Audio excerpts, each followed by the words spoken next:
Hello बच्चों, क्या हाल चाल, कैसे चल रही है पढ़ाई। तो आज के इस वीडियो में हम लोग सॉल्व करने वाले हैं JEE advance 2014 paper 1। Paper start करने के पहले मैं इतना बता देता हूँ कि जो भी जेईई एडवांस का एग्ज़ाम होता है वो प्रॉपर कॉन्सेप्ट बेस्ड होता है। तो बेसिकली हमारा कॉन्सेप्ट बहुत ही स्ट्रांग होना चाहिए। क्वेश्चन पढ़ने के बाद हमें कॉन्सेप्चुअली सोचने आना चाहिए, किस तरीके से लाइन ऑफ थिंकिंग होनी चाहिए, कौन कौन से डिफरेंट कॉन्सेप्ट्स यूज हो रहे हैं, ये सारी बातें पता चलेंगी इस वीडियो को देखने के बाद। तो चलो विदाउट टाइम वेस्ट किए स्टार्ट करते हैं सेक्शन 1, जिसमें कि हमारे पास क्वेश्चन है 1 and more than 1 options are correct, basically multiple correct type question. तो सबसे पहला क्वेश्चन है अपने पास मैट्रिक्स पे। इन्होंने बोला है कि there is a matrix M and there is another matrix N and दोनों के दोनों कैसे हैं 3x3 such that Mn is equal to Nm। ये जो Mn is equal to Nm दे दिया, इसका मतलब क्या हुआ कि बेसिकली सिंपल सा मीनिंग इतना समझ सकते हैं कि हमारे पास अगर दो मैट्रिक्स है ए और बी, तो A B is not equal to B A in general. ठीक है, ए बी और बी ए बराबर नहीं होते हैं जनरली, लेकिन अगर उन्होंने बोल दिया कि ए बी और बी ए बराबर है, दिस मीन्स जितने भी अलजेब्राइक फार्मूला है सारे के सारे इस पे वैलिड होंगे। फॉर एग्जाम्पल, अगर m प्लस एन का होल स्क्वायर लिखूँ तो I can write m square plus n square plus 2mn। क्यों? क्योंकि इससे पहले हम लोग लिखते थे mn प्लस nm, लेकिन since mn is equal to mn तो 2mn लिख देते हैं। ठीक है, तो इसी तरीके सारे अलजेब्राइक फार्मूला वैलिड होंगे इस पॉइंट से। चलो नेक्स्ट पॉइंट पढ़ते हैं। Further if m is not equal to n square, उन्होंने बता दिया कि m n स्क्वायर के बराबर तो बिल्कुल भी नहीं है, and m square is equal to n to the power 4 है। लेकिन देखो यहाँ पे बच्चे क्या होता है, कंफ्यूज हो जाते हैं। कैसे कंफ्यूज हो जाते हैं? उन्होंने बोला सर आपने तो बोला कि अलजेब्राइक फार्मूला वैलिड होंगे, उन्होंने पहले ये बात बोली कि m is not equal to n square, अब उन्होंने दोनों साइड स्क्वायर कर दिया and they are saying that m square is equal to n to the power 4। ऐसे कैसे? हाँ, तो स्क्वायर किया है ना उन्होंने। स्क्वायर क्या होता है, मतलब स्क्वायर का मतलब ये होता है कि उन्होंने m इंटू एम निकाला, ठीक है, and n square into n square निकाला। ठीक है, तो ये अलग एक मैट्रिक्स आ जाएगा, ये अलग एक मैट्रिक्स आ जाएगा। अब यहाँ पे ये दोनों इक्वल है, इन्होंने ऐसा बोला है। ठीक है, चलो देन उन्होंने 4-5 ऑप्शंस दिए हैं, तुम्हें बताना है कौन कौन से ऑप्शन करेक्ट है। अच्छा, अब यहाँ से हम लोग सॉल्व करना स्टार्ट करते हैं। Since m square is equal to n to the power 4, इससे हम लोग क्या क्या इंटरप्रेट कर सकते हैं देखते हैं। m square is equal to n to the power 4 है, इससे हम लोग क्या क्या इंटरप्रेट कर सकते हैं देख लेते हैं। जब दोनों को एक साइड लाएंगे तो this is basically m square minus n to the power 4 is equal to 0 matrix, या फिर O बोल दो। ठीक है, so this is basically a square minus B square type, तो a minus B multiplied by a plus b is equal to 0।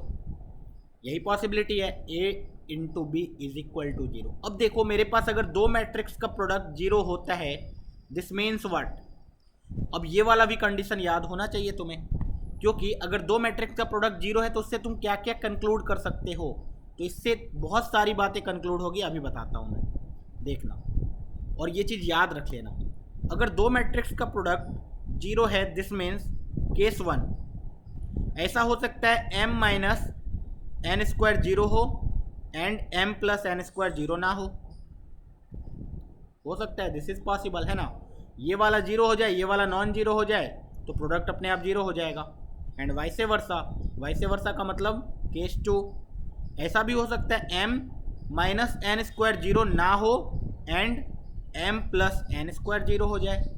Yes, possible है। Case 3 कोई बोलेगा सर दोनों भी तो 0 हो सकते हैं, m माइनस एन स्क्वायर भी 0 हो जाए, m प्लस एन स्क्वायर भी 0 हो जाए, ये भी पॉसिबल है। ओके, लेकिन ये जो केस 4 है ये बच्चे भूल जाते हैं।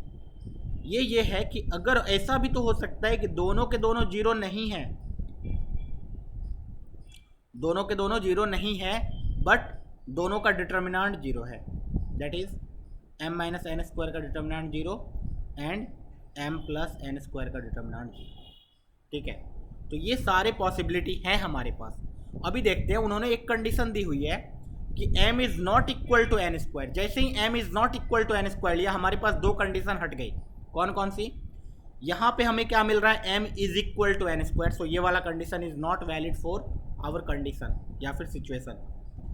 सिमिलरली यहाँ पे वैलिड है क्योंकि m is not equal to n square आ रहा है, ठीक है, ये वाला केस हम लोग कंसिडर कर सकते हैं। सिमिलरली यहाँ पे ये वाला केस वैलिड नहीं होगा बिकॉज यहाँ पे m is equal to n square आ रहा है, एंड सिमिलरली ये वाला केस हम लोग कंसिडर करेंगे। तो हमारे पास दो ही केस कंसिडर करने के लिए है ना। अब क्वेश्चन पे आते हैं। अब इन्होंने बोला है determinant of m square into m into n square is zero. Since अगर ये वाला केस देखा जाए तो we can see m plus n square का डिटर्मिनेंट कितना है, जीरो है।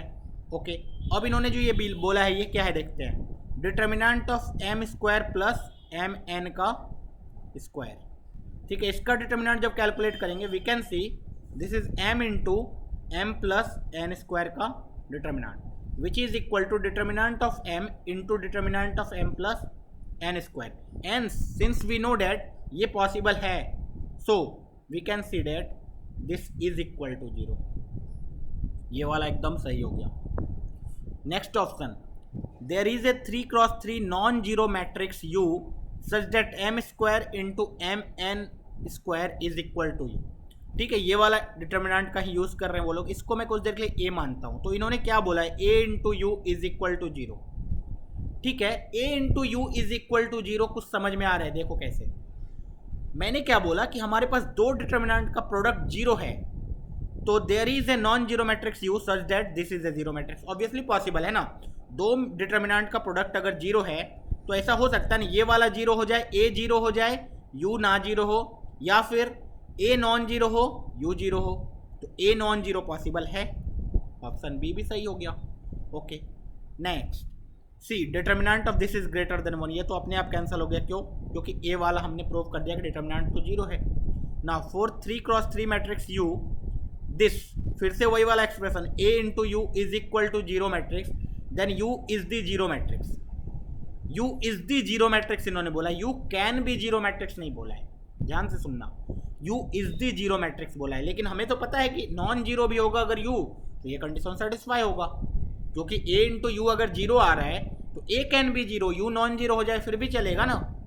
लेकिन इन्होंने क्या बोल दिया कि u को जीरो ही होना पड़ेगा। क्या ये सही बात है? u जीरो होगा तभी ये प्रोडक्ट जीरो होगा। तुम बोलोगे नो नो, तो आंसर ये वाला भी नहीं हो सकता है। हंस the answer is a and b। तो बहुत ही प्यारा सा क्वेश्चन था, बहुत ही अच्छे से एनालाइज किया और हमने बहुत सारे कॉन्सेप्ट सीखे इस क्वेश्चन से। क्या क्या सीखे कि अगर ये गिवन है तो हम लोग डायरेक्टली ये सब फार्मूला वगैरह लगा सकते हैं, ए स्क्वायर माइनस बी स्क्वायर ए प्लस बी इंटू ए माइनस बी वगैरह। उसके बाद ये कंडीशन तो ठीक है, इस कंडीशन को यूज़ करके हमने यहाँ से ये देखा कि अगर दो मैट्रिक्स का प्रोडक्ट जीरो है तो क्या क्या पॉसिबिलिटीज़ है, ये एंड फोर्थ वन जो कि बहुत ही इंपॉर्टेंट है, ये भी पॉसिबिलिटी है। चलो आगे बढ़ते हैं नेक्स्ट क्वेश्चन पे। नेक्स्ट क्वेश्चन भी बहुत ही टफ क्वेश्चन आया था। देखो इन्होंने बोला है कि for every pair of continuous function f comma g 0 to 1 में डिफाइंड है to all real number such that maximum of f x in 0 to 1 is same maximum of g x in 0 to 1। Okay, then the correct statement are. अब देखो चारों option देखोगे, F of c ये वो g c for some c belongs to 0 to 1, f c g c for some c belongs to 0 to 1। अच्छा, ये वाला जो स्टेटमेंट होता है f of c g of c f dash c g dash c in between two interval, ये कहाँ आता है? तुम तुरंत बोल दोगे सर या तो रोल्स थ्योरम में आता है या तो एलएमवीटी वगैरह में आता है सर। ओके, लेकिन ये वाले कंडीशंस को प्रूफ करने के लिए हमें इसको रीड करना जरूरी है कि ये इसका मतलब क्या है। तो इन्होंने बोला कि फंक्शन कोई भी एफ एक्स फंक्शन है, सपोज कंटिन्यूअस फंक्शन है ना, सपोज एफ एक्स यहाँ से उठ के ऐसे गया, सिमिलरली इसका मैक्सिमम यहाँ आया मान लेते हैं ना, ऐसे चलो और अच्छे से मैक्सिमम बना दिया। सपोज एफ एक्स ऐसा है एंड सपोज एफ एक्स ने अपना मैक्सिमम अटेंड किया यहाँ पे, ठीक है। सिमिलरली इन्होंने बोला 0 से 1 में ही जी एक्स भी एक फंक्शन है जिसका मैक्सिमम यही है, तो ऑब्वियसली सेम टू सेम तो नहीं बनाओगे तुम। अगर सपोज नीचे से स्टार्ट कर रहे हो, यहाँ जा रहा है और इधर नीचे ही रह जा रहा है, ठीक है, चलो ये पॉसिबल है। ओके, या फिर तुम बहुत सारे पॉसिबिलिटी है, यहाँ से ऊपर गया तो यहाँ गया और नीचे आ गया तो यहाँ भी पॉसिबल है। ऐसा भी पॉसिबल है कि यहाँ से कट करते हुए बहुत बार कट कर यहाँ मैक्सिमम अटेंड करे फिर नीचे आ जाए, तो कुछ भी पॉसिबिलिटी है। बेसिकली अगर ग्राफ से तुम नहीं सोच पा रहे हो तो कुछ और मेथड भी मैं बताऊँगा, लेकिन मैंने ग्राफ से सोचने सिखाया इससे मुझे एक चीज पता चला कि f x minus g x will be zero for some c belongs to 0 से 1, है कि नहीं? क्योंकि 0 से 1 में एक बार एफ एक्स और जी एक्स दोनों का मैक्सिमम आएगा, तो कम से कम एक बार तो दोनों के दोनों का डिफरेंस 0 होगा, कम से कम for any c belongs to 0 से 1। नहीं समझ में आया अगर? तो देखो दूसरा method, what we can do, मैं एक फंक्शन मान रहा हूँ एच एक्स, और उस एच एक्स फंक्शन को मैं मान रहा हूँ f x minus g x. अब कुछ देर के लिए देखो, इन्होंने बोला है maximum of f x in 0 to 1 is equal to maximum of g x in 0 to 1, and उस मैक्सिमम वैल्यू को मैं कुछ भी मान रहा हूँ, लैम्डा, अल्फा मान लो, बीटा मान लो, कुछ भी मान लो, सपोज एक लैम्डा वैल्यू आ रहा है। ओके, अब मैं एक बार क्या करता हूँ, एच ऑफ 0 निकालता हूँ, या फिर ऐसे बोल सकते हैं ना, एक काम करो, मान लेते हैं कि ये ए पे अपना मैक्सिमम अटेंड कर रहा है, f of a, f x is attending its maximum at x is equal to a, and g x is attending its maximum at x is equal to b. तो मैं क्या बोलता हूँ, एच ऑफ ए कितना होगा, f of a minus g of a, and अगर f x अपना maximum attend कर रहा है एफ ए से जी ए में, दिस मीन्स ये वाला वैल्यू लैम्डा के बराबर होगा, lambda minus g a, h a होगा। सिमिलरली अगर मैं एच ऑफ बी कैलकुलेट करूँ तो वो क्या आएगा, f of b minus g of b. अभी एक सेकंड के लिए बोला कि बी पे सपोज जी एक्स अपना मैक्सिमम अटेंड कर रहा है, this means this can be written as f b minus g b, that is g b is lambda. Okay, अब दोनों को देखो ध्यान से, obviously f x and g x दोनों का मैक्सिमम वैल्यू सेम है, मतलब कोई भी फंक्शन मैक्सिमम से हमेशा छोटा ही होगा। This means f of x is equal to, या फिर कोई भी सी है जहां पे ये मैक्सिमम अटेंड कर रहा है ए पे, तो obviously g of a lambda से तो हमेशा छोटा ही होगा। जी एक्स के बारे में सोचो कि जी एक्स का मैक्सिमम वैल्यू कितना है, lambda, this means g of कोई भी वैल्यू हमेशा लैम्डा से तो छोटा ही होगा, दिस मीन्स ये वाला condition is always positive. Similarly F x एक फंक्शन है जिसका मैक्सिमम वैल्यू कितना है, लैम्डा, तो कोई भी वैल्यू हो एफ का दूसरा कोई, वो हमेशा लैम्डा से छोटा होगा, दिस मीन्स ये वाला चीज इज नेगेटिव। अच्छा, फंक्शन का एक वैल्यू पे फंक्शन का वैल्यू नेगेटिव, एक पे पॉजिटिव, ठीक है, तो नेगेटिव पॉजिटिव है, this means there is at least one root in between a से b, there exist at least one c, जहाँ पे एफ सी माइनस जी सी की वैल्यू कितनी होगी, 0। ये कहाँ से मैंने किया, इंटरमीडिएट वैल्यू थ्योरम से। इंटरमीडिएट वैल्यू थ्योरम यही बोलता है बेसिकली कि अगर ए पे तुम्हारा पॉजिटिव है, बी पे नेगेटिव है, दिस मीन्स कम से कम एक बार तो दोनों का ये 0 होगा, एक रूट तो होगा।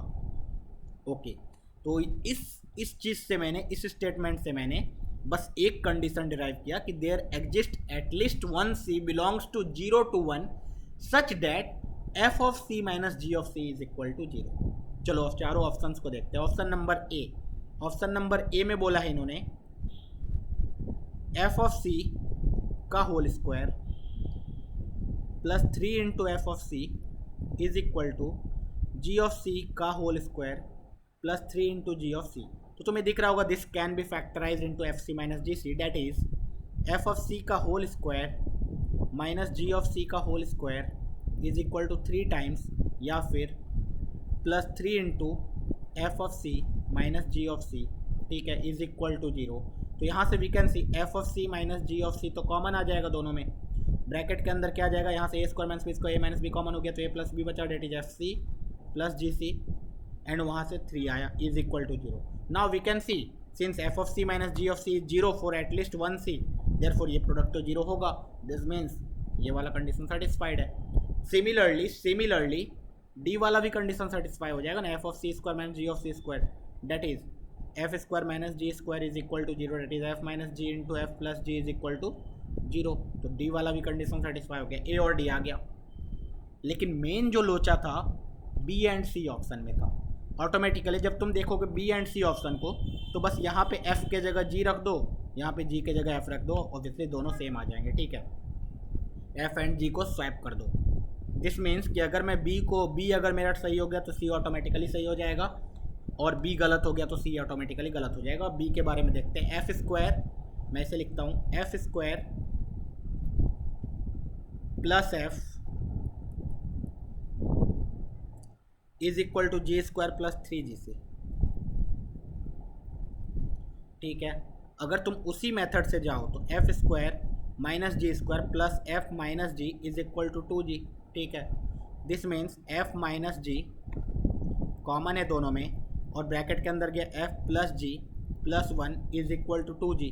अब देखो तुम्हें पता है कि एफ माइनस जी जीरो है, दिस मीन्स ये पक्का जीरो होगा, तो दिस मीन्स ये इज इक्वल टू जीरो है। LHS जीरो है, क्या RHS जीरो है? 2G ऑफ C जीरो है? नहीं बोल सकते है ना, it can be zero, it can not be zero, कुछ भी पॉसिबल है। This means this is not true. Okay, तो बहुत ही प्यारा सा क्वेश्चन था, फिर से बहुत ही सारी कॉन्सेप्ट सीखने को मिले। चलो नेक्स्ट क्वेश्चन। अब देखो ये तो जेई का फेवरेट है, मतलब इस टाइप के क्वेश्चन पूछते हैं ये हर बार। बोला गया there is a function f 0 to infinity 2r given by fx is equal to ये। अब देखो जैसे ही मैंने ये बार बार बता रखा है कि अगर इंटीग्रेशन में लिमिट तुम्हारा वेरिएबल आ जाए, दिस मीन्स वो क्वेश्चन किसका होगा? न्यूटन लेबनिट्ज थ्योरम का होगा। ऑब्वियसली उन्होंने पूछा भी fx is monotonically increasing, monotonically decreasing, fx plus बाकी वगैरह। ठीक है, ऑब्वियसली इंक्रीजिंग डिक्रीजिंग निकालने के लिए हमें क्या करना होता है? f डैश x कैलकुलेट करना होता है। जब हम लोग f डैश x कैलकुलेट करेंगे, कैसे करेंगे? f डैश x कैसे कैलकुलेट करेंगे? ऑब्वियसली न्यूटन लेबनिट्ज फार्मूला से। f ऑफ मतलब x पहले पुट किया इंटू x का डिफ्रेंसिएशन माइनस फिर 1/x पुट किया, that is 1/x plus x into 1/x का डिफरेंस में माइनस 1/x स्क्वायर। ठीक है, हो टी भी है एक, dt/t, ये छुपा के दिया। हाँ यहाँ पे देखो सिली मिस्टेक हो सकता था, इन्होंने t नीचे दिया हुआ है, तो जब x रख रहे हो तो यहाँ एक t एंड यहाँ 1/x रख रहे हो तो x। ठीक है, ये आ गया तुम्हारा differentiation. Now you can see ये भी x है, तो e to the power minus x प्लस 1/x दोनों में कॉमन, यहाँ आया 1/x प्लस 1/x, that is e to the power minus of x प्लस 1/x upon 2x, sorry 2/x। अब ये आ गया मेरा f डैश x। ऑब्वियसली ये वाला चीज़ कभी जीरो होगा नहीं, न्यूमरेटर डिनोमिनेटर जीरो होगा जहाँ पे x is equal to zero पे। दिस मीन्स x के आगे इधर पॉजिटिव इधर नेगेटिव, क्यों? क्योंकि ये वाली चीज़ ऑलवेज पॉजिटिव है। दिस मीन्स x के साइन चेंज पे, दिस मीन्स जीरो के आगे कैसा है? जीरो के आगे इंक्रीजिंग, जीरो के पीछे डिक्रीजिंग। ठीक है, monotonically increasing on 1 to infinity। Obviously zero के आगे इंक्रीजिंग है तो 1 के आगे तो हमेशा infinity. Okay, monotonically decreasing in 0 to 1, no no no. ना c option and d option. C option में इन्होंने fx का ही यूज़ किया है, इसी का यूज़ करके बताना है। Obviously fx plus f of 1/x निकालना है, तो निकालते हैं। fx plus f of 1/x क्या होगा देखते हैं। पहले fx है 1/x से x e to the power minus of t plus 1/t upon t into dt, शायद यही था ना। 1/x से x e to the power minus t plus 1/t into dt upon t plus f of 1/x कितना होगा? तो ये वाला लिमिट चेंज होकर x बन जाएगा, ये वाला limit 1/x e to the power minus t plus 1/t upon t into dt। ठीक है, इसमें कोई प्रॉब्लम नहीं है ना। अभी देखो दो इंटीग्रल को हम लोग ऑब्वियसली इंटीग्रेट तो कर नहीं पाएंगे, तो हमें इंटीग्रेशन को ऐड करके कुछ करना पड़ेगा। एंड वी नो डैट जब तक लिमिट सेम नहीं होगा तब तक हम लोग दोनों को ऐड नहीं कर पाएंगे। दिस मीन्स मैं इसका लिमिट को चेंज करना चाह रहा हूँ, मतलब x को मैं क्या करूँगा 1/p रखूँगा, या फिर p is equal to 1/x रखूँगा। ठीक है, ओके, तो इस सेकेंड वाले इंटीग्रल को ध्यान से देखना, यहाँ जो भी है ये तो आ जाएगा, प्लस ये इंटीग्रेशन का लिमिट चेंज होगा कहाँ से कहाँ, अगर मतलब ऑब्वियसली t को रखेंगे हम लोग, t को मैंने रखा 1/p। ठीक है, तो जब t x को जा रहा था तो p 1/x को जाएगा, जब t 1/x को जा रहा था तो p x को जाएगा। ठीक है, लिमिट चेंज हो गया। नाउ अब t को p रखना है, देखो यहाँ पे dt की वैल्यू कितनी आ गई? Minus 1/p square into d. तो dt की वैल्यू आ गई minus of 1/p square into d, last में लिख दूंगा e to the power minus t को मैं 1/p लिखूंगा प्लस p, ऊपर तो सेम आ गया, नीचे टी को मैं 1/p लिख दूंगा इंटू डी पी। देखना है यहाँ से p से p कटेगा। ओके, तो दिस इज बेसिकली 1/x से x विथ नेगेटिव साइन, तो माइनस यहाँ रख दिया, e to the power minus p plus 1/p divided by p d. अरे वाह, और ये वाला क्या था, 1/x से x e to the power minus t plus 1/t divided by t into d t. अच्छा, p के जगह t रखो या z रखो या कुछ भी रखो, सेम बात है। दिस मीन्स ये तो कैंसिल आउट हो रहा है, दिस मीन्स ये तो 0 आ रहा है, और इन्होंने वही बोला था कि fx plus f(1/x) is 0, hence this is true. Now last, f of 2 to the power x is an odd function. Okay, मतलब बेसिकली कोई भी ऑड फंक्शन है, ऑड फंक्शन का मतलब क्या होता है, f ऑफ माइनस एक्स के बराबर होना चाहिए, माइनस ऑफ एफ एक्स के बराबर होना चाहिए, ठीक है। This means f of 2 to the power -x minus of f of 2 to the power x के बराबर होना चाहिए, है ना।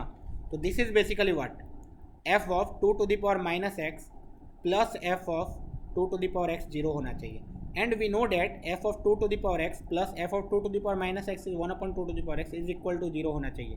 This is what, f of t plus f of 1/t 0 होना चाहिए। क्या ये हमने ऑप्शन नंबर 3 में प्रूफ कर दिया था क्या? हाँ, दिस मीन्स ये कैसा फंक्शन होगा, ऑड फंक्शन होगा, एकदम सही है।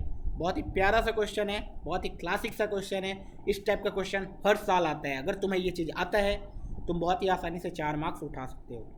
चलो आगे बढ़ते हैं, नेक्स्ट क्वेश्चन फिर से बहुत ही प्यारा सा क्वेश्चन है, देख लेते हैं। बोला गया let a belongs to real number, a एक रियल नंबर है, f r to r given by f x is equal to x to the power 5 minus 5 into x plus a, has 3 real root 1 real root. ये देखो, जब भी roots के बारे में बात हो, ऑब्वियसली पावर 5 है, तो क्या हम लोग इसको डायरेक्टली एनालाइज कर पाएंगे? नहीं, ऑब्वियसली, ठीक है। तो हम लोग क्या करेंगे, हम लोग बोलेंगे बेसिकली इसका रूट निकालना है। दिस मीन्स हमें वो चीज़ फाइंड आउट करना है, x टू द पावर 5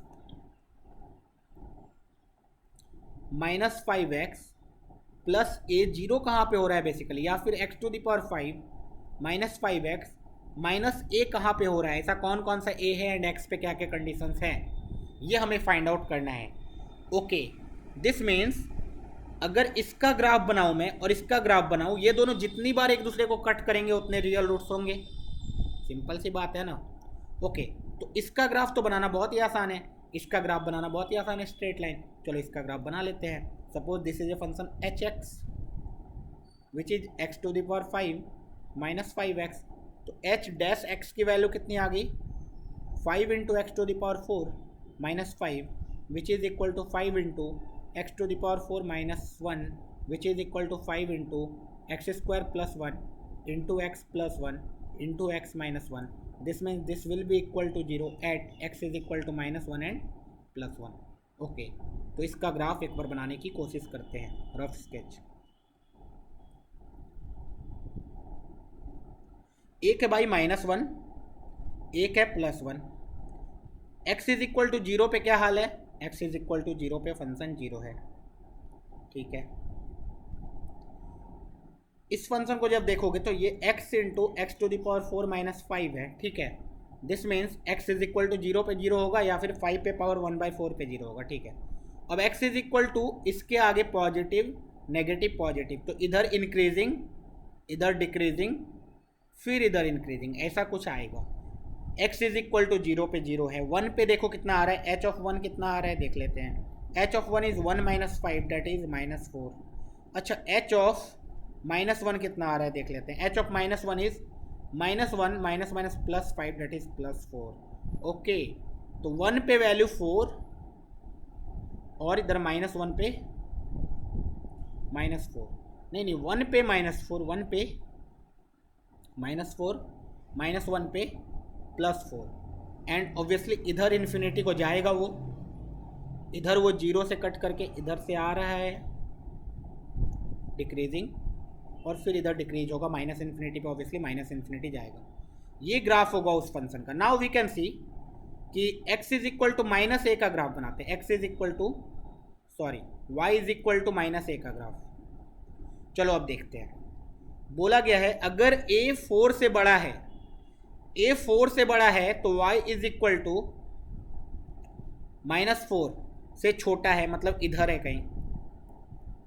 जब इधर है तो कितने रियल रूट होंगे? 1 रियल रूट होंगे, ऑप्शन नंबर बी।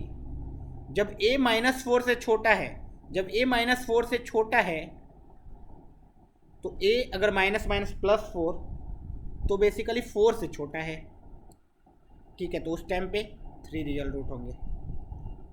नहीं, सपोज a -4 से 4 के बीच में है तो 3 रियल रूट होंगे, एंड इधर भी 1 रियल रूट होंगे, मतलब इधर है वो, तो ये होने वाला नहीं है, ये भी नहीं होने वाला है। ऑप्शन बी, ऑप्शन डी सही हो गया, ठीक है। चलो नेक्स्ट क्वेश्चन भी इजियर साइड पे था। इन्होंने एक फंक्शन दिया है gx, डिफाइन किया x लेस देन a में, a से b में, फिर b से बड़ा, ठीक है। फिर से इन्होंने न्यूटन लेबनिट्ज का यूज़ करवाने का सोचा है, क्योंकि लिमिट तुम्हें दिख रहा होगा। ओके, बोला है ये फंक्शन जो है कंटिन्यूअस है a से b में 1 से इन्फिनिटी में।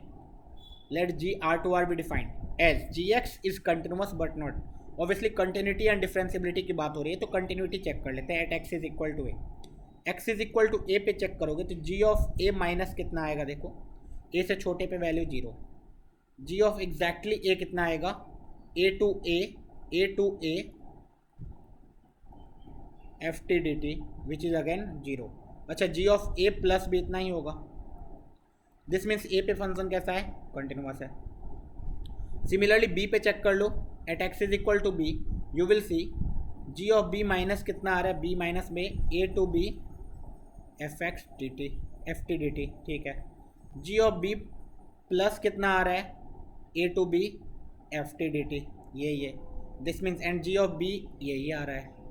दिस मीन्स b पे भी कंटिन्यूअस है। इससे क्या पता चला कि function is continuous everywhere. Okay, अगर फंक्शन कंटिन्यूअस है दिस मीन्स हम लोग डिफरेंशिएबिलिटी चेक करने के लिए डायरेक्ट डिफरेंशिएट कर सकते हैं। दिस मीन्स अगर मैं जीडेक्स कैलकुलेट करने की कोशिश करूँ तो मेरा जो फंक्शन आएगा x लेस देन a में ऑब्वियसली 0 आएगा। a से b में क्या आने वाला है देख लेते हैं, एफ एक्स आने वाला है, ठीक है। न्यूटन लेबनिट्ज लगेगा and x greater than b में फिर से 0 आने वाला है, क्योंकि ये कांस्टेंट वैल्यू और कांस्टेंट का डिफरेंशिएशन 0 होता है। ओके, अगर मैं अब g डैश a पे चेक करूँ, g डैश a माइनस का वैल्यू 0 है, g डैश a प्लस का वैल्यू f ऑफ a है। ओके, दिस मीन्स अगर इसको डिफरेंशिएबल होना है तो f ऑफ a की वैल्यू कितनी होनी चाहिए? 0। क्या ये पॉसिबल है? तुम बोलोगे नहीं, क्यों? क्योंकि फंक्शन जो डिफाइंड है a से b में वो हमेशा 1 से इन्फिनिटी में, मतलब फंक्शन की वैल्यू कभी 0 हो ही नहीं सकती, वो हमेशा 1 या 1 से बड़ी होगी। This means this is not possible, hence not differentiable at x is equal to, ठीक है। सिमिलरली b पे भी जब तुम चेक करोगे तो नॉट डिफरेंशिएबल आ जाएगा। हैंस कौन से option? gx is continuous but not differentiable at x is equal to, option number A एकदम सही है। ऑप्शन नंबर बी गलत हो गया, क्योंकि a और b पे डिफरेंशिएबल नहीं है। gx is continuous but not differentiable eight b, एकदम ये भी सही हो गया। gx is continuous and differentiable eight इधर a और b बट नॉट बोथ, गलत है, कहीं भी डिफरेंशिएबल नहीं है भाई, ना a पे ना b पे। तो ये इजी क्वेश्चन था, ठीक है। आगे एक और इजी क्वेश्चन है हमारे पास। बोला गया लेट फंक्शन -π/2 से π/2 R f x is equal to this. Odd function है, वन फंक्शन है, ऑन टू फंक्शन है, इवन फंक्शन है, तो ऑब्वियसली ऑप्शन ए या डी में से कोई एक ही आंसर होगा, इतना तो क्लियर हो गया, ठीक है। तो पहले ऑड इवन ही चेक कर लेते हैं। एफ ऑफ -x निकालते हैं, कितना आएगा? Log sec of -x is sec x, tan of -x is -10x का overall whole cube, that is log sec x minus 10x। देखो ये चीज़ मैं बार बार क्लास में भी बताता हूँ, सेक x माइनस 10x या सेक x प्लस 10x दिखे तो तुम्हें ये कंडीशन जरूर याद आनी चाहिए कि sec x minus 10x and sec x plus 10x are reciprocal of each other. This means sec x minus 10x को लिखा जा सकता है सेक x प्लस 10x पे पावर -1 एंड वो माइनस बाहर आएगा एंड उसका होल क्यूब करेंगे तो और बाहर आ जाएगा। This means f of -x की वैल्यू आ गई minus of f x, this means F x is an odd function. तो ये वाला पार्ट तो बहुत ही ईजी था। ओके, आगे बढ़ते हैं। और एफ एक्स हमारा अगर ऑड फंक्शन है तो अब आगे देखते हैं 1 1 के लिए। 1 1 के लिए क्या करना पड़ता है? डिफ्रेंशिएट कर दिया। एफ डैश एक्स जब निकाला 3 into log of sec x plus 10x का whole square multiplied by log का डिफ्रेंशिएशन चेन रूल लगेगा तो 1 sec x plus 10x multiplied by sec x plus 10x का डिफ्रेंशिएशन, सेक एक्स का difference sec x 10x, तो sec x into sec x plus 10x। Okay, तो यहाँ से दिख रहा होगा सेक एक्स प्लस 10x कट गया, ये ऑलवेज पॉजिटिव है सेक एक्स। अगर माइनस पाई बाई 2 से पाई बाई 2 में देखोगे सेक एक्स भी ऑलवेज पॉजिटिव है। दिस मीन्स ये पूरा एफ डैश एक्स हमेशा पॉजिटिव है। This means function is increasing, this means function is 1 1। Okay, अब देख लेते हैं। अगर मेरे पास माइनस पाई बाई 2 से पाई बाई 2 में फंक्शन पूरा का पूरा इंक्रीजिंग आ चुका है, अब हमें domain obviously onto function या इन टू, तो मुझे रेंज निकालना पड़ेगा इस डोमेन में। माइनस पाई बाई 2 से पाई बाई 2 में कोई फंक्शन इंक्रीजिंग है, this means minus pi by 2 पे वो मिनिमम वैल्यू लेने वाला है, पाई बाई 2 पे मैक्सिमम वैल्यू लेने वाला है ना। ओके, और since F x is an odd function, वो प्लस के लिए जितना डिफाइंड होगा माइनस के लिए उतना ही डिफाइंड होगा। डेट इज, अगर मैं सिर्फ 0 से पाई बाई 2 में देख लूँ, सपोज 0 से पाई बाई 2 में फंक्शन का रेंज आए ये ए से बी, तो ऑटोमेटिकली 0 से पाई बाई 2 में ऑड फंक्शन का ये खासियत होता है ना कि इधर अगर यहाँ से यहाँ है तो इधर यहाँ से यहाँ होगा। ठीक है, मतलब यहाँ अगर 3 से 5 जा रहा है तो यहाँ -3 से -5 को जाएगा ही ऑब्वियसली। ठीक है, तो इसीलिए मैं 0 से पाई बाई 2 में देख लेता हूँ एंड नेगेटिव साइड में उसी का नेगेटिव रेंज निकाल लूँगा। ठीक है, ऑड फंक्शन का ये खासियत होता है। ठीक है, ओके, तो एफ ऑफ 0 देख लो कितना आ रहा है। एफ ऑफ 0 तो निकालना बहुत आसान है, sec 0, sec 0 is log of sec 0 is 1 plus tan 0 is 0 का whole cube, that is log 1 0। अच्छा, एफ ऑफ पाई बाई 2 को देखोगे तो कितना आ जा रहा है, log सेक पाई बाई 2, ये भी पाई बाई 2, तो इन्फिनिटी इन्फिनिटी, तो log infinity that is infinity का whole cube that is tending towards infinity. ठीक है, ओके, तो 0 से इन्फिनिटी जा रहा है फंक्शन 0 से पाई बाई 2 में, तो ऑब्वियसली माइनस पाई बाई 2 से 0 में कहाँ जाएगा, minus infinity to 0, that is minus infinity to plus infinity, सारे वैल्यूज़ आने वाले हैं। दिस मीन्स रेंज कितना हो गया, ऑल रियल नंबर। और अगर रेंज ऑल रियल नंबर हो गया तो वो कोडोमेन के बराबर हो गया, और कोडोमेन के बराबर हो गया तो फंक्शन कैसा हो गया, ऑन टू हो गया। चलो, अब ये 3D ज्योमेट्री से क्वेश्चन है, कर लेंगे। 3D ज्योमेट्री तो हमें बहुत ही अच्छे ढंग से आता है। ठीक है, from the point P perpendicular PQ and PR are drawn respectively on the line this and this. तो इस लाइन को पहले देखो, y is equal to x, z is equal to 1। This means यहाँ पे x minus 0/1 is equal to y minus 0/1 is equal to z minus 1/0। ठीक है, z minus 1/0, ये एक लाइन है। इस लाइन के बारे में सोचते हैं, अगर ये लैम्डा है तो इस पे जनरल पॉइंट क्या आ जाएगा, लैम्डा कॉमा 0। ओके, और ये पॉइंट क्या है, Q। तो अगर मेरे पास पॉइंट P पता है, lambda comma lambda, and suppose this was the line, तो इस पे जो परपेंडिकुलर डाला Q की वैल्यू कितनी है, lambda comma 0, and these are perpendiculars. Obviously मैं लैम्डा नहीं ले सकता हूँ क्योंकि लैम्डा ले लूँगा तो गड़बड़ हो जाएगा। यहाँ पे दिख रहा है कि यहाँ भी लैम्डा हो जाएगा हर जगह। ठीक है, लैम्डा नहीं लेते, म्यू ले लेते हैं, म्यू कॉमा 0। अच्छा, म्यू कॉमा 0। ओके, अगर ये परपेंडिकुलर है तो PQ वेक्टर कितना होगा, mu minus lambda i cap, या फिर lambda minus mu i cap ले लेता हूँ, lambda minus mu i cap plus lambda minus mu j cap plus lambda k cap. Okay, and since PQ vector is perpendicular to this direction vector that is i cap plus j cap. Okay, तो इन दोनों का dot product 0 होना चाहिए, that is इनका dot इसके साथ 0 होना चाहिए, that is lambda minus mu plus lambda minus mu 0 होना चाहिए, that is lambda is equal to mu होना चाहिए। ओके, एक कंडीशन आ गया, lambda is equal to mu होना चाहिए, मतलब Q का कोऑर्डिनेट लैम्डा कॉमा 0 ही आ गया अल्टीमेटली। ठीक है, शुरुआत में हमने ऐसा ही लिख दिया था, मतलब अगर तुम गलत भी करते तो आंसर सही आ जाता। ओके, ठीक है, Q पॉइंट के बारे में हम लोग जान चुके हैं। नाउ इस लाइन को ध्यान से देखना, y is equal to minus x, तो यहाँ से क्या आया, x minus zero upon minus one is equal to y minus zero upon one is equal to z plus one upon zero. दूसरा वाला लाइन ये है। ओके, तो इस लाइन पे अगर जनरल पॉइंट लूँ तो म्यू ले चुका मैं, गामा ले लेता हूँ कुछ, ठीक है, तो minus gamma comma gamma comma zero. Okay, so R point will be this. तो फिर से मेरे पास एक लाइन है, एक P point obviously lambda comma lambda ही है। आर पॉइंट मैंने निकाल लिया है, क्या निकाला है, gamma comma minus gamma comma zero, minus gamma comma zero, and they are saying that P R is perpendicular, is perpendicular. Okay,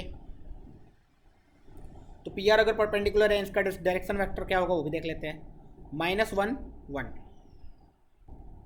minus i cap plus j cap, ठीक है, इन दोनों का dot product, P are vector कितना आ जाएगा देख लो, lambda plus gamma i cap plus lambda minus gamma j cap, ठीक है। ओके, डॉट प्रोडक्ट लेते हैं इसके साथ, तो minus lambda minus gamma plus lambda minus gamma is equal to zero. यहाँ से we can see gamma is equal to zero आ गया। Okay, gamma is equal to zero आ गया, दिस मीन्स ये पॉइंट जीरो कामा जीरो हो गया। ऐसा है क्या, this line is passing through zero comma zero. हट, कुछ गलत किया क्या,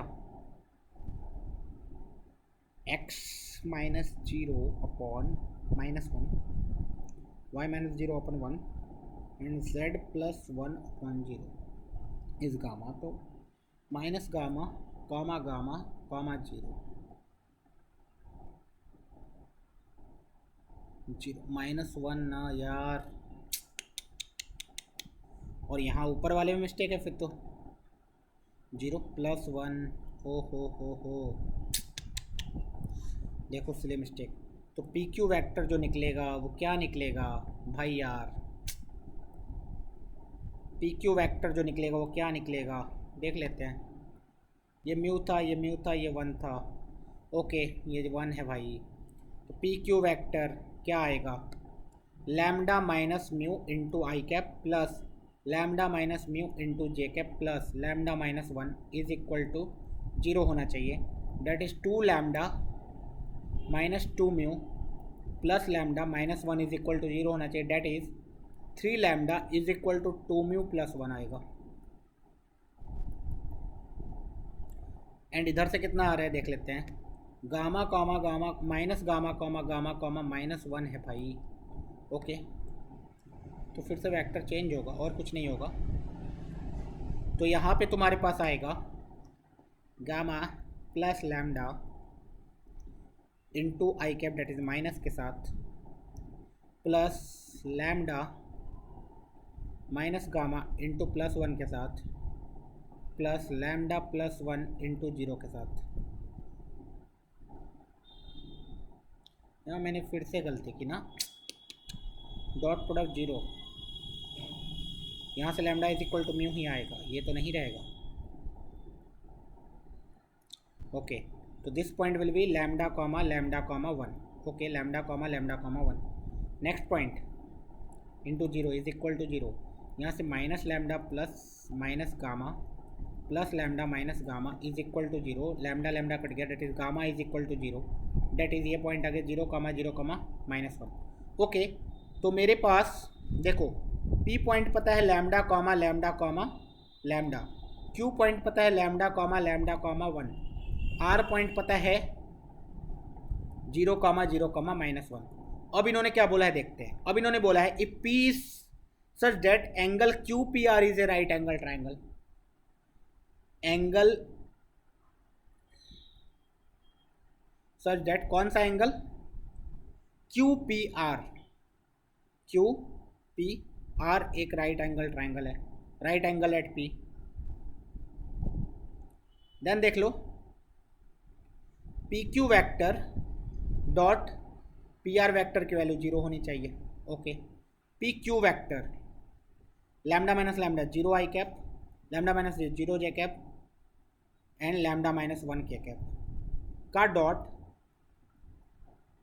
P R vector lambda minus 0 lambda i cap plus lambda minus 0 lambda j cap plus lambda minus 1 plus 1 k cap की value 0। This means this is lambda minus 1 into lambda plus 1 की value 0। This means lambda की value 1 या फिर minus 1। देखो अब क्या होता है, मैक्सिमम बच्चे यहाँ पे मार देते हैं there are how many then the possible value of lambda plus 1 minus 1 since multi correct था तो आंसर बी एंड सी। नहीं, क्यों? क्योंकि ऑब्वियसली जब लैम्डा 1 हो जाएगा तो तुम्हें दिख रहा होगा पी 1 1 1 हो जाएगा, क्यू भी 1 1 1 हो जाएगा एंड पी एंड क्यू अगर सेम पॉइंट हो गए तो कभी ट्राइंगल पॉसिबल ही नहीं होगा। This means lambda is equal to 1 नहीं हो सकता है। दिस मीन्स आंसर सिर्फ सी होगा। तो बहुत ही बढ़िया क्वेश्चन था, ठीक है।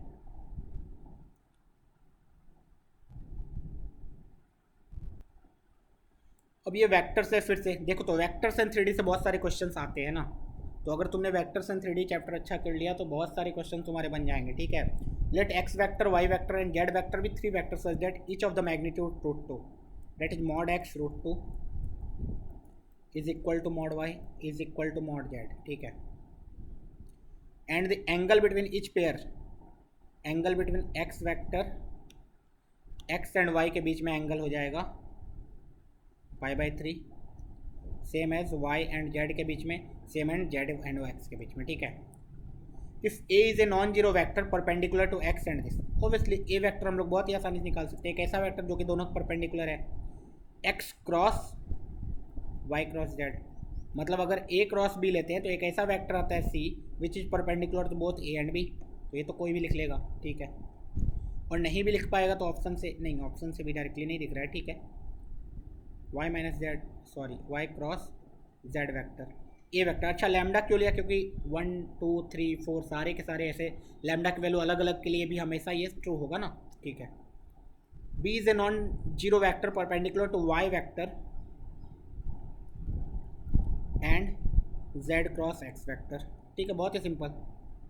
देन पूछा गया है b और a के बारे में, तो a वेक्टर बहुत ही आसानी से लिख सकते हैं, lambda vector triple product x dot z into y vector minus x dot y into z vector. x dot z is mod x into mod y that is 2 into cos theta cos π/3, cos π/3 is 1/2, तो ये तो 1 हो गया।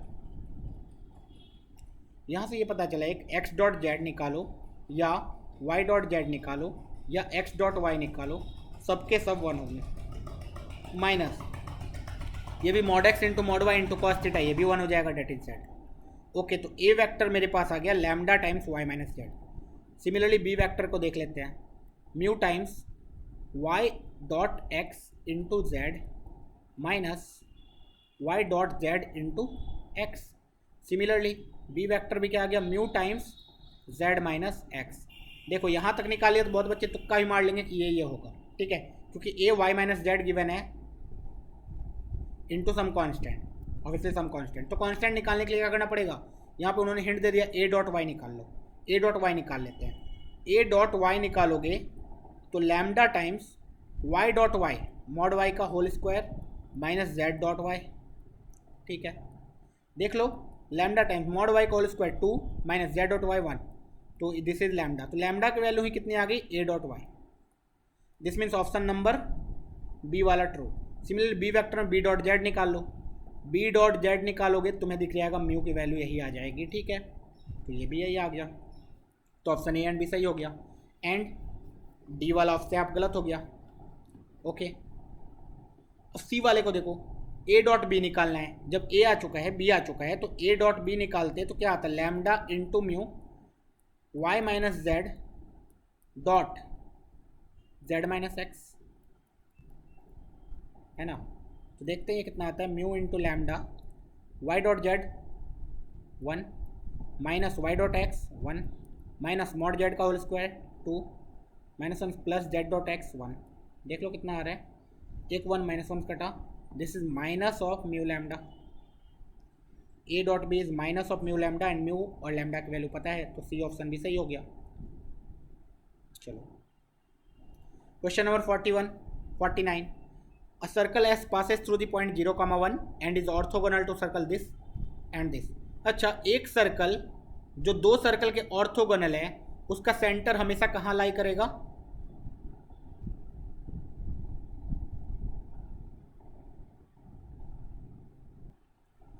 तो एक ऐसा circle जो दो सर्कल के ऑर्थोगोनल हो उसका सेंटर हमेशा कहाँ लाई करेगा? ऑब्वियसली उसके रेडिकल एक्सिस पे। तो बहुत ही सिंपल हो गया ना, देख लो। ये एक सर्कल है, इसको लिख लेते हैं x square plus 1 minus 2x plus y square minus 16 is equal to 0। ये S1 है। S2 है मेरे पास x square plus y square minus 1 is equal to 0। जब मैं S1 माइनस S2 निकालूंगा वो कितना आएगा? एक्स स्क्वायर से एक्स स्क्वायर कट जाएगा, वाई स्क्वायर से वाई स्क्वायर कट जाएगा, and minus 2x minus 15 minus minus plus 1 is equal to 0। ठीक है, तो ये कितना आ रहा है? 2x is equal to minus 14, x is equal to minus 7। x is equal to minus 7 आ रहा है। दिस मीन्स जो हमारा सर्कल होगा S उसका सेंटर एक लाइन पे होगा which is x is equal to minus 7। मतलब x is equal to minus 7 पे कोई भी कोऑर्डिनेट लोगे तो कितना आएगा? Minus 7 comma some alpha. This means अगर ये सेंटर है, okay, and the circle is passing through 0, 1। अगर 0, 1 से सर्कल पास कर रही है तो ऑब्वियसली इसका रेडियस पता चल गया। कितना आएगा रेडियस?